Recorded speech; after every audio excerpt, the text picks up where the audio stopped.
everybody. We are Hi. we are at the end of our day for the Horseman's hot seat. Yes, But don't worry, we have a good one for y'all. we do. I mean, they've been great all day, but we are especially excited for this one too. We are. We have Alex Grayton with us. Very accomplished in the show jumping world, and we're so excited to dive in. Thanks for being here with us, Alex. Yeah, thanks for having me. Looking forward to it. Fantastic. Well, shall we dive right in? I think so. Okay. Well, this was a burning question for me, actually. So this was a special one for you. What is it about show jumping that made you want to make that your specialization? Yeah, it's a good question. I came to the sport later in life. You know, I rode since I was a kid, but just a little bit. And I was involved in a lot of other things. When I was younger, I played all the sports, and I was really invested in school. And it was halfway through my schooling at the University of Calgary in the engineering program that I decided this is what I was going to do, show jumping. And so things got serious, more serious, very serious, carried away, however you want to word it.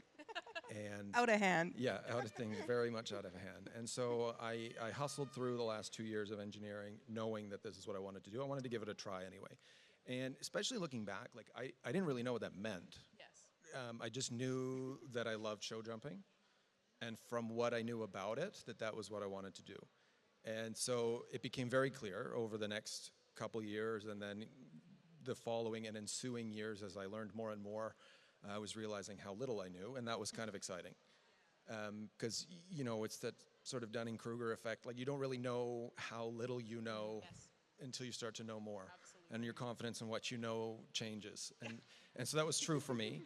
And I liked that a lot. I thought that was sort of challenging, and I grew to appreciate how expansive the sport was, how intense it was, how much thought there was that went into it.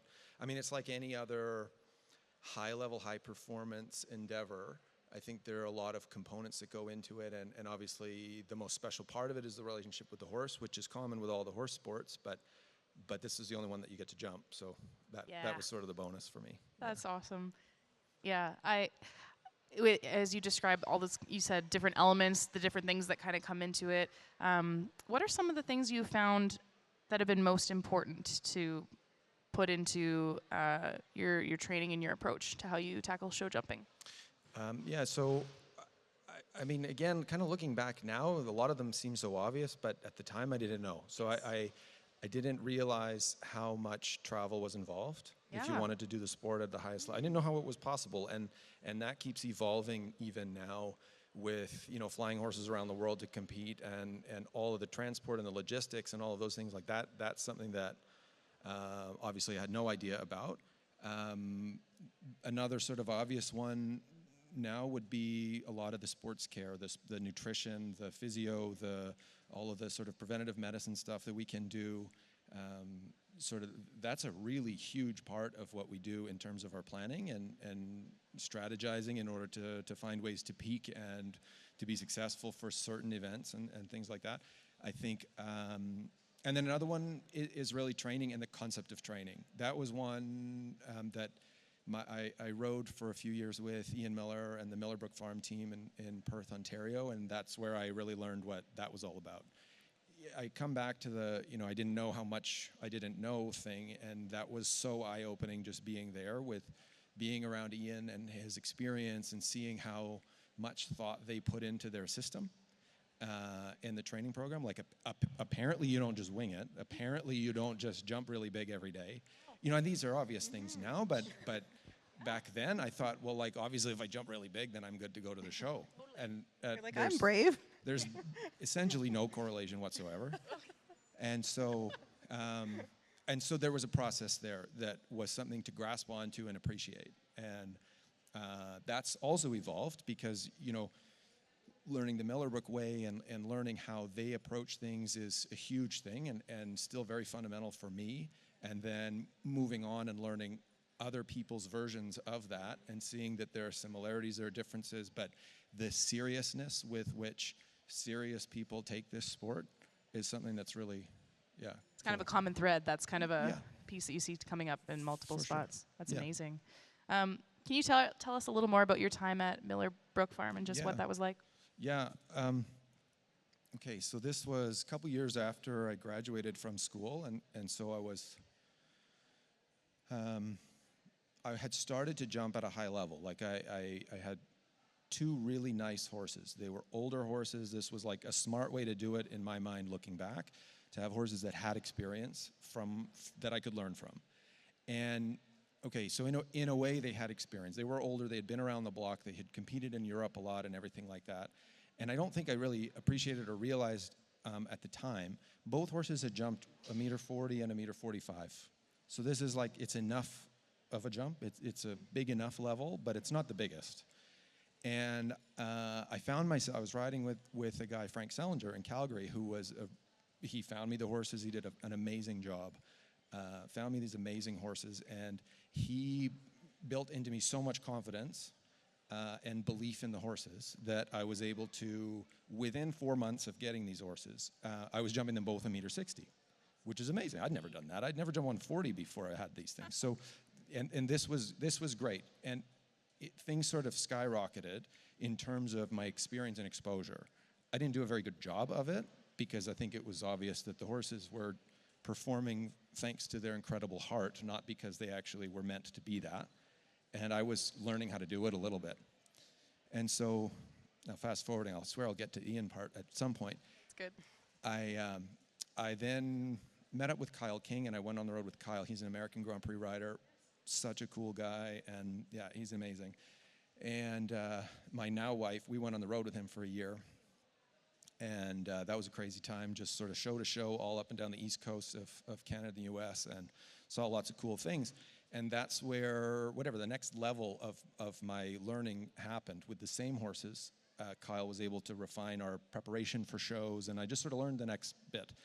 And that was my first real taste of success at that level. We had an amazing circuit in Florida, and we won a lot, and at the highest level, Grand Prix in Wellington and stuff like that. Like, this was cool. And Kyle was the one that actually pushed me to Ian. And he said, look, like you obviously Captain Canada, everyone loves him, and he's a legend and all of that stuff. And that's one of the things I'm super grateful to Kyle for, is that he understood the need for people to move on and learn other things from other people and so on and so on. So, and the Ian thing was it was a total cold call. This took more than a month for me to get the courage to do it at my wife's urging. And so we're showing at, this was in Edmonton Northlands. They used to do a show in the racetrack in the infield there, and there was the Kubota Cup Series. And this was 2 weeks before the summer series of Spruce Meadows. And so I'm getting ready for the class, and Holly said, oh, you just got to do it. You have to call him. I mean, the summer series is starting and this and that. So I just called him. I got his number. I called him. He answered the phone. I said some really awkward version of, can you help me? And he said yes. I don't know why he did, and I have no idea, but he did. And so literally 2 weeks later, it's the first week of summer series. I meet him down at the International Ring. This is our first lesson. And I'm entered in the 1.60 m on Wednesday, and I'm meeting like my absolute idol. Yep. And the entirety of the lesson was how to get on the horse. So that was embarrassing. And it really felt like far, far away from what we were going to do on Wednesday. But the one horse I had was quite difficult, and we developed this compromise where I would feed him a treat when I would get on so that he wouldn't run away.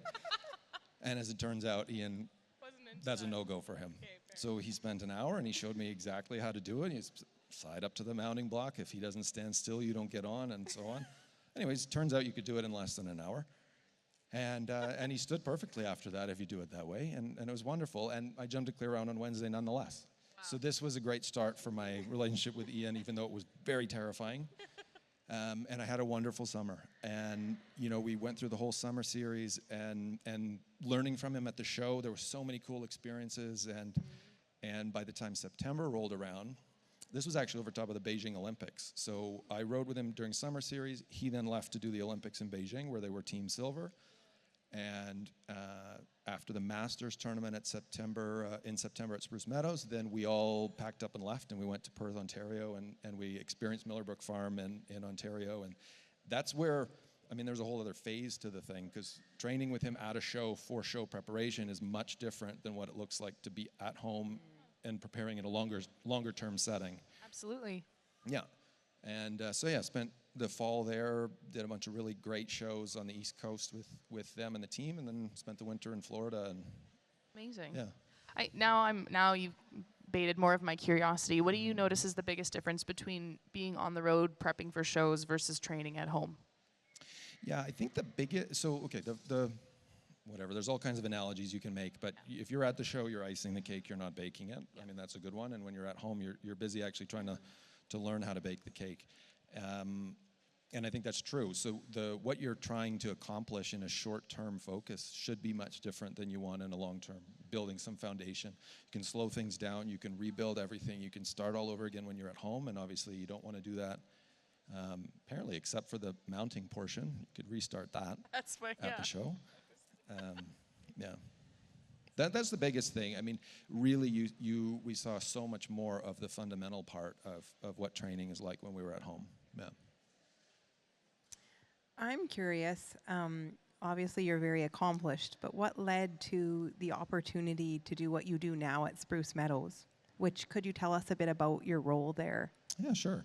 Yeah, I'm a trainer and a high-performance rider at Spruce Meadows in the horse program. I've been there for 2.5 years.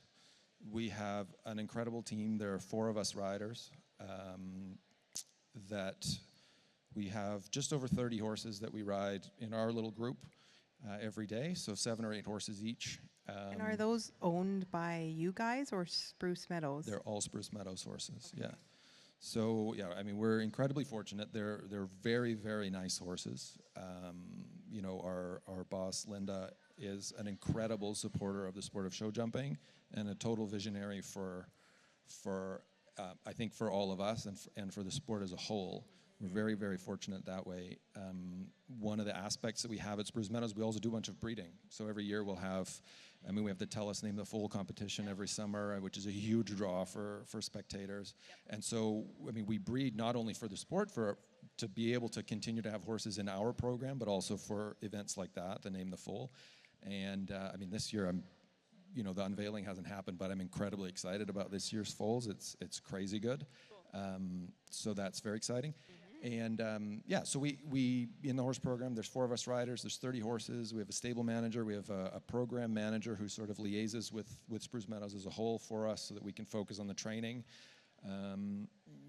It's quite a good cohesive group that we have. We have horses of all levels. We have one of our other high performance riders, Brian, has a really good group of seasoned horses that compete at the highest level. We have young horses coming up, like really, really promising 4-year-olds and everything in between. And how did I come to this position? I suppose really that's a long story, because so far I've been really short with the words. Go ahead with it. This is great. I'm loving all of it. 7 years ago, I started riding a horse called Lord Grantham for Spruce Meadows. I had a meeting with Linda. This is when I was running my own business with my wife, Holly, and it was, I don't know really how this confluence of events took place, but I found myself in this meeting and I was offered the ride on this horse. It was just the right place, the right time. They didn't have somebody for the horse. The horse needed to go do something. Why don't you come and give it a try? I tried the horse. We got along great, and so we're off. So I had the horse for 2 years. He was 7 years old then, and I had him until he was 9, and we did some pretty cool things. I mean, he jumped in the international ring. He jumped 1.50 m classes as an 8-year-old. He was really just such a rising star, and I was incredibly fortunate to have that. And then, unfortunately, got injured, and he went back to Spruce Meadows for the rehab portion, and then not to gloss over it, but sort of things happened and it became COVID. This is sort of the time frame there. So he was rehabbing. I went to Florida. COVID happened. During COVID, Ian Miller called and offered me a job to come and be their trainer. So Jonathan, Ian's son, Jonathan, and his wife Kelly, who's American, they were electing to stay in the States, and they needed somebody to take over their job at home in Perth as the trainer for the program. And so kind of worked out great, because I didn't know, it was a weird time, as I'm sure everyone knows, and I didn't know what was going to happen, and there was a lot of uncertainty. And so we brought our students. My wife and I were in Florida with a whole bunch of students and their horses, and they were jumping young riders, nations cups, all this kind of with good riding students and good horses. And we said, hey, like, do you guys want to come with? Like, let's all go, because none of us know what's happening. Let's all go to Ontario and do this thing. And so we did. And so we were there for just over a year and a half maybe. And then when we came back from that, from our time at Millerbrook, we set up shop again in Calgary, and we're sort of finding our way, deciding how it is that we wanted to do things. We were restocking because we'd sold everything. So we were in a good position to restart, if you will. We had a couple sales horses, and we're deciding, should we get like a lot more? Should we have more students? I don't know really where we want to be. And I got a phone call, just really out of the blue, saying, hey, do you want to, not sure what you're up to, do you want to come and train the riders at Spruce Meadows? And this was Linda. And so I thought about it for about a second, and I said, yeah. And because I didn't really know what it meant, but I thought, like, anyone that knew me 20 years ago can attest that it was always my dream to work at Spruce Meadows. It's the whole reason I do the sport. Between Spruce Meadows and Big Ben and Ian, that's the whole reason that I do it. Yes. You know, I have the commemorative plate and the signed book, and I had the sweater and the whole deal. So yeah. So yeah, it was an opportunity to just get in there, and I wanted it. And so I went and I started by, honestly, I started with 2 horses and a bunch of students to teach. So there was the riders of Spruce Meadows that I helped, and there was, at the time, they had some clients in the riding program, and so I helped them for half days, and I had 2 horses. One of them was reuniting with my old friend, Lord Grantham, who had finished rehabbing, so I got to ride him again, and a 4-year-old who was very big, and as the tallest person there, that was mine. So that's how it started, and then it evolved. Over time, it evolved, and you know, now I'm there. I've been there a year and a half, totally full time, and I still train all the riders. But I ride. I mean, I have 7 horses that I ride every day as well, and yeah. Amazing. That'll keep a guy busy. Yeah. It's just right. That's right. I would love to hear your thoughts, Alex, on how you would define a soft feel with horses. Good question. So there was you guys know Noel Floyd's masterclass? Yes. Series? Yeah. So there was in my time with Ian in Florida, my second iteration, they did a masterclass, the second one with Ian, and the concept was about how do you teach feel. Yep. And so I was in that video a little bit, trying to explain some things, some exercises that we like to use to teach riders how to feel. And I think, I mean, it's such an abstract concept, so you can just pretend it is whatever you want it to be or whatever, and it's one of those you know it when you see it or you know it when you feel it things. And so I think the key words that have to be involved are, I think you really have to be a rider with feel, you have to pay attention. You have to be able to understand your horse. You have to be compassionate. You have to be able to understand and enforce boundaries. I think there's like an element of just being in tune with what's happening. How is the horse thinking? How is the horse reacting to internal mental circumstances as well as physical things around them? And yeah, I mean, that's the broadest strokes with which I could describe that. Fantastic. Yeah. That's great to hear. And if I can take it a step deeper or a little farther, I would love to know, were there any key experiences or exercises or moments where you developed your sense of feel with horses? I mean, the best answer is just it's so much long-term experience and learning, and like, you know, there was no one thing I did and said, aha, now I have feeling. Of course not. And but I think the deeper my understanding about how horses think, that helped. I think the more tools I had at my disposal in order to impact, affect, train, teach, maneuver horses, however you want to word that, that helped. You know, and it's one of the things that you see often when people are learning show jumping is people like to grasp onto things that are objective because it's measurable, and you feel like it's changeable, and you feel like somebody on the ground can watch it happen and help you through it. So where I'm going with this is, like, people like to talk about, oh, were you deep or long to the jump, and that as though that First of all, as though that mattered, which sadly it doesn't. But it's the only thing that you can say, oh, you were 2.5 feet from the jump, or you were 3.5 feet from the jump. Nobody has a radar gun, so you can't actually talk about how fast they were. You can't really measure if the balance is changing in any direction whatsoever as is happening. Though, I mean, that's what feel is. It has nothing to do with the objective thing. And so, first of all, understanding that was that the difference there was huge, because that it took so much of the focus and attention off of anything objective at all, other than, of course, the score. You know, you don't want to have all the polls down. But I remember when I was a kid, I remember having these difficult moments thinking like, I nailed the distance of that jump and I knocked the jump down. Yep. I don't understand. I have no idea. Yep. And but that was the end of my awareness, knowledge, whatever, education. That was it. Yeah. I didn't know what to do about it. Like I thought, well, I can't be more right about the distance. So this is just stupid. Not understanding that I was missing the point all along. Yeah. I really like when you're describing feel, like it seems like it would just be fundamental, but when you said to respect and enforce boundaries, yeah. I feel like there's so much talk about enforcing boundaries, not as much talk about, like you were saying, compassion and respecting boundaries, being aware of them, Yeah. seeing when you're crossing them. Yeah. And it happens, but just being aware and then changing up what you're doing. Yeah, I mean, I think it's a piece of advice I like to give riders all the time is that, you know, you should endeavor, well, there's a bunch of ways to say it, but you should endeavor to be as nice as you can be and as firm as you have to be. You should always endeavor to ride with the softest amount of communication that you can, but enforce or clarify the boundaries as firm or as hard as you have to, every time. And I, you know, it's one of these things that people, the horse behaviorists and all these, everybody, we sort of know it. If you just look at horses and how they interact, if you look at, you know, mares in the field with their foals or mares that are fighting, whatever it is, like just watch how they interact. Everything's cool until it's not, and then there's a big thing and then it's over. Yes. There's not a lot of nagging all the time and the baggage that comes along with it, and you know, so I think that demonstrates nicely how horses like to interact. It's very fair. Yeah, it's super fair. Yep. Fair and pure. It's just kind of what feels congruent in the moment. That's right. Yeah.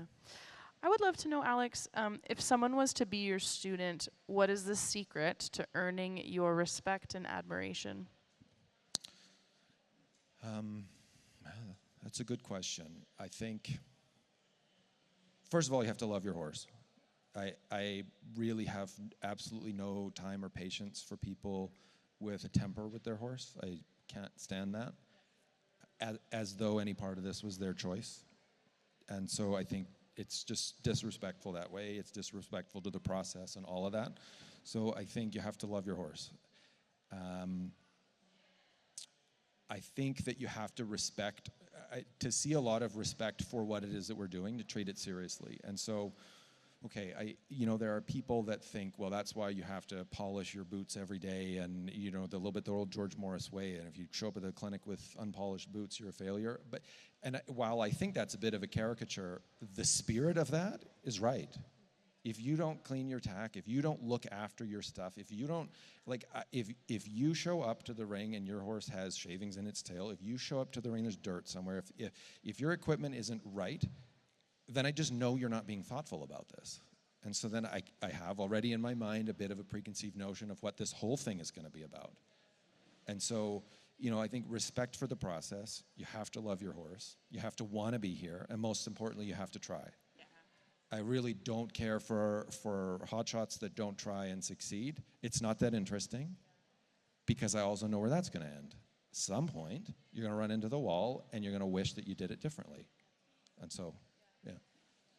And if you run into that wall and haven't been facilitating try and that willingness to go through the struggle and develop endurance, then that can be a game ender at some points. It's the same thing for the horses for me, though. I mean, that's you know, my wife and I talk about this all the time. What do you want the most in a horse? Is a horse that tries. Totally. At least there's something there. Yep. So when you get a horse that, again, like a hotshot type of a horse who's just super careful and all of these things, but basically, okay, you jump a lot of clear rounds and it jumps high or whatever, but it basically hates the work, hates the daily work.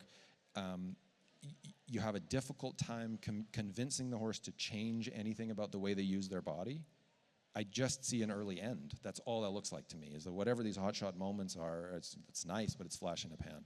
You get a horse that tries and maybe has a pull down here or there, but it's part of the process of learning. Yeah, but this is going to go somewhere. 5 years down the road, 8 years down the road. We were just talking about this the other day too at home, but we have, we just off the top of our head, we listed 6 horses that we had sold, and the people still have them 10 years later, and they're still competing at the same level. I mean, that's insane to me. It's insane. So there's something about the quality of the character of those horses that I think is the reason. It's not because, and those people don't ride with us anymore. Like, the horses have continued with that level of success. So I think those were great horses. Mm-hmm. Yeah. That kind of leads to another question. You've answered part of it, but what is important to you in purchasing horses? What qualities are you looking for in the horse? Well, okay, yeah, so character is the one that I already answered, but of course that's really, really difficult to find out in the 2 days that we try them, basically. I mean, that's the sort of standard for us.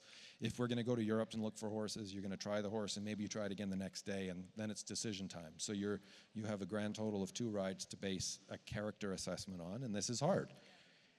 And so then where you go from there is you have to then lean on the people around you. That's why you deal with people that you trust. So the people, your agents, your whatever, your people over there that are helping source the horses, they're key, because you're assuming that they've seen the horses perform, evolve, whatever it may be. They have some experience watching this unfold over time. So that's important. I mean, I think for the sport, our sport has evolved crazy in the last 40 years. But a lot still even in the last 10. And so I think the jumping material is so careful. I mean, it's such light material.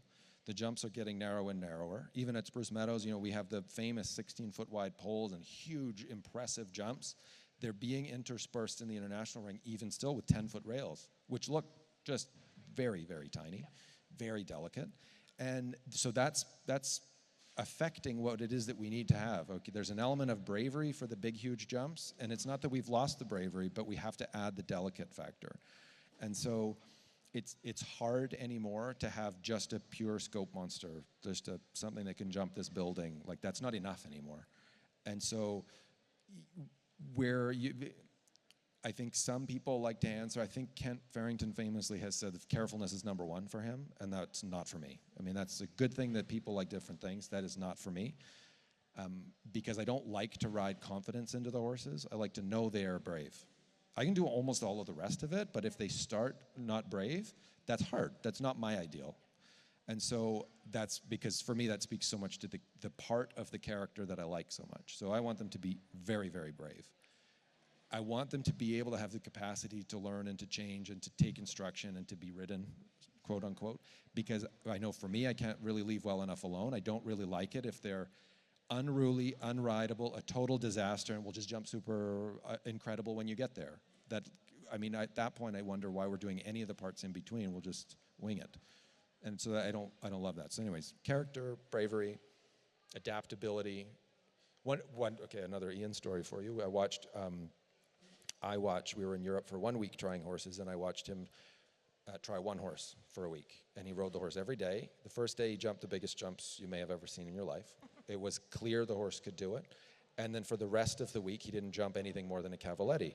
He spent time at the mounting block, seeing if he could teach the horse to side up to the mounting block. He spent time riding on the trails, riding in the forest, experiencing all of the things, because he was trying to do that thing to figure out about the horse's character or aptitude for learning. And in the end, he walked away from it. And I thought, this is nuts, I'll take it. But it was obvious that was not going to work for Ian's way and his system and everything. That was an absolute necessity. Yeah. Oh, that's awesome. I feel like we could just keep going. There's so many pieces that you're adding that I'd love to follow up on, and we are getting to the end of our time for today, so I'd love to sneak in one more question. Sure. If I could. I'm curious to also know, in the last 5 years, what new belief, behavior, or habit has most improved your life?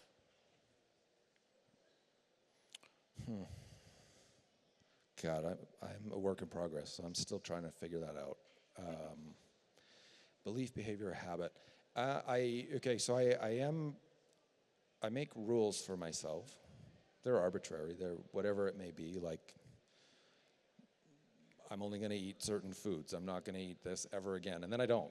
And I just stick with it. If I make it up and I decide I'm going to do it, I'm going to do it. So, for example, like I've decided I'm going to read for 20 minutes in the morning and 20 minutes in the evening, and I just do it. I don't miss. I just do that. And that's something where trying to find a little bit of time, okay, I have to wake up earlier, and I have to plan to go to bed earlier, and that's difficult, but I do it. But that's one of the little habits that I think has brought a little bit of time away from everything to just relax, to let the sort of vibration lower. Because it's, I mean, this is not a surprise, this is not unique to me in any way, this is a horse person thing, but you can't stop thinking about it. I mean, they're full-time things, these horses, so I'm always wondering, like, hey, what are they up to? Did somebody do this? You could double-check and triple-check all day. And so having a little bit of some reprieve from that has been huge. I think trying to find some time away, that's been huge. I think, like, it's been an interesting development or evolution for me and my wife, because now she operates the business over here and I'm at Spruce Meadows full time, and so we were doing the same thing all day, every day for a while, and now that we're having different experiences like that we can then talk about, there's some sort of a shared experience there that's quite valuable, that we, the support system obviously from that, but also the strength to do your own thing, but to know that you're not alone, if that makes sense. Yeah. That's awesome. Thanks for sharing that with us. Yeah. Before we let you go, could you let us know, for anyone who's interested in maybe catching up with you or hearing more what you're doing for the rest of the weekend, can you just let us know where people can find you or how they can connect with you and what they can expect to see from you tomorrow for our last day of the Expo? Yeah, definitely. So tomorrow morning is the last day of the show jumping clinic in the Ag East building. We're going to talk about preparation for show jumping courses, so course management. So we're going to, we've had an evolution of our clinic from fundamentals to gymnastics, and then tomorrow is going to be course management. So I'm hoping that we can put together some pieces with the riders who've been doing an amazing job. So that's what we'll work on tomorrow. Coming up next, at Spruce Meadows, we have the May Classic tournament in 2 weeks' time.